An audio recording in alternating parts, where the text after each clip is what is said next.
A look at Made in America, or more specifically, the several ways that information is processed, measured, and shared with the American consumer, from the federal government statistics to several well-known indexes when it comes to where vehicles are made, manufactured, and sourced. During our final segment, we turn to the annual Cars.com American Made Index. Now, I was actually on the conference call as they went over the numbers earlier this month. Now, what dismayed me was their reluctance to share how a vehicle made it onto their list, and more importantly, what criteria was used. They talked about sales being a criteria, and there was one more criteria that they looked at, but they would not say what those numbers were. So I have no idea of the 379 vehicles that they evaluated, how the 95 vehicles that made their list. I will tell you this. If you look at NHTSA's AALA rankings, if you look at the Cosgood Made in America Index rankings, and you look at the Cars.com American Made rankings, you will find that you'll find that all three of them have come to different conclusions. In terms of top 10, one thing for sure that I can tell you, Tesla's ability to source everything in-house and build it in Fremont, California, at least for the American market, has done very well for itself. The move towards EVs will actually accelerate the level of American content, contrary to what you might be hearing on the radio and TV right now. The automakers and their suppliers are spending and committing to billions of dollars in building the infrastructure necessary for EV batteries, controllers, to mine lithium in the United States. All of that's to recapture lithium, to recycle it. All of that money is being spent in real time by all of them, by Ford, by GM, by Stellantis.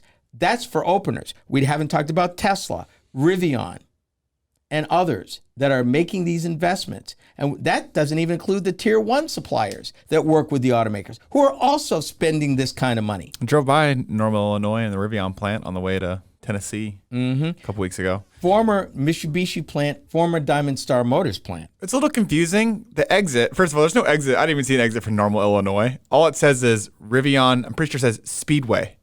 It says Rivian Speedway. And that's what the exit is, and that's what it says. But it definitely is a plant. It's huge. And it's by Normal, Illinois, so it has to be. It's interesting they call it Rivian Speedway. It's next to Interstate 57, I believe, as 74 kind of joins 57 and goes down before it goes back east.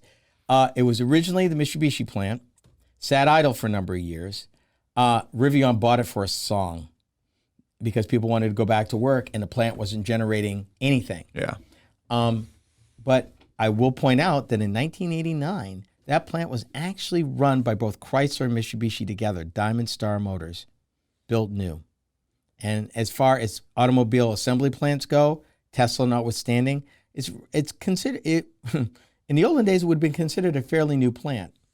Now, Toyota and Mazda and Tesla have built new plants since, as Hyundai and Kia also have, but it's not that old, not compared to other Detroit plants. How about Cars.com here? Let's talk about Cars.com.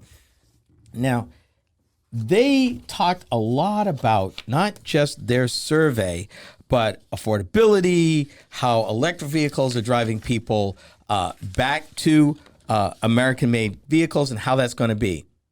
Their rank, not a surprise. Number one, number two, both Teslas.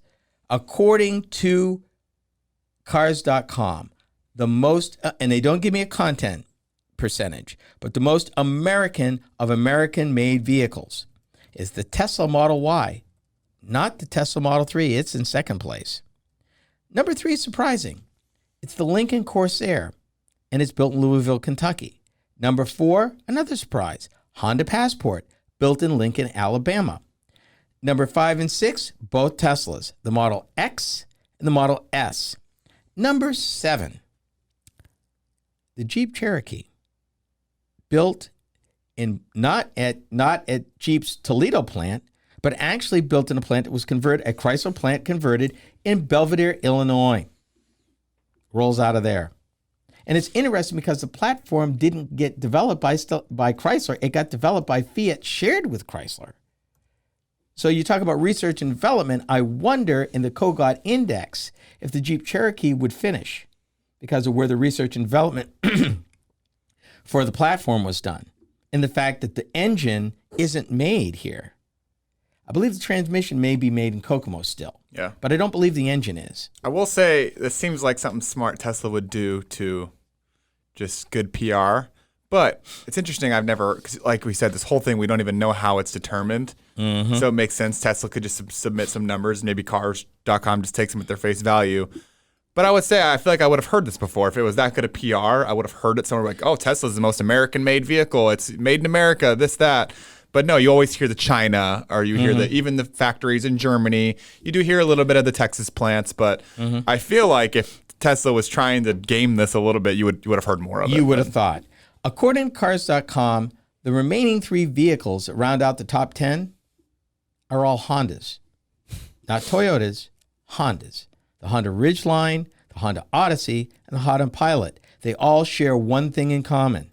Actually, they also share it in common with the Passport. They're all made in the same Alabama factory. Interestingly enough. Number 11, and this may be a surprise to some people, the Chevrolet Corvette. Chevrolet Corvette. Not the pickup trucks, the Corvette. Not even a Camaro. The Corvette. Made in Bowling Green, Kentucky. Number 11 in their index. The trucks tend to start, actually, the 2 highest ranking pickup trucks in their survey is made by GM, same plant, Wentzville, Missouri, the GMC Canyon, and Chevy Colorado. Those are the highest rated pickup trucks of anybody's. More than the Ford F-150, which is made primarily in Kansas City, Missouri, and Dearborn, Michigan. But I can understand that because there are so many ways you can get an F-150, and depending on how you configure it would depend on what engine, transmission, suspension. Yeah, that I could understand that. It's an embarrassment of riches, basically. Because it's so varied and so widely sourced, you can configure that truck to be almost anything you want it to be. And that tends to work against it relative to Made in America because there's so many things you can do with it.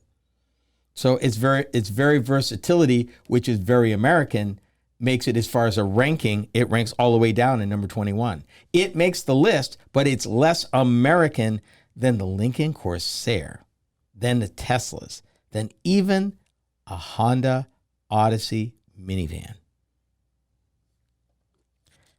Even more than the Toyota Tundra built in Texas. Well, that brings us to the end of our special program.